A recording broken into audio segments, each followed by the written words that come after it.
அனைவருக்கும் அன்பு வணக்கங்கள்.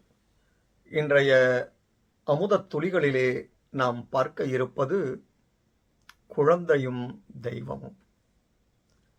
மகா பெரியவர் திருநெல்வேலியிலே ஒரு பூஜைக்காக மாட்டு வண்டியில் பயணித்த போது சிறுவர்கள் ஓரிடத்தில் விளையாடிக் கொண்டிருந்தனர்.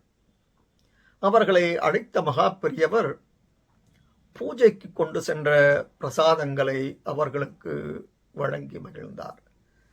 பின்னர் அவர் பூஜை நடைபெறும் இடத்துக்கு சென்றபோது அங்கிருந்தவர்கள் பிரசாதங்களை தெய்வத்துக்கு படைக்க வேண்டும் என கேட்டுள்ளனர். அதற்கு பெரியவர் ஏற்கனவே பிரசாதத்தை தெய்வங்களுக்கு படைத்து விட்டதாக குறிப்பிட்டார். அதை படித்தபோது குழந்தையும் தெய்வமும் ஒன்று என்பதை காஞ்சி மகா சுவாமிகள் எவ்வளவு எளிமையாக உணர்த்தியுள்ளார் என்பதைக் கண்டு வியப்படைந்தேன். இந்த பதிவு உங்களுக்கு பயனுடையதாக இருப்பின் சப்ஸ்கிரைப் பண்ணவும், ஷேர் பண்ணவும். நன்றி, வணக்கம்.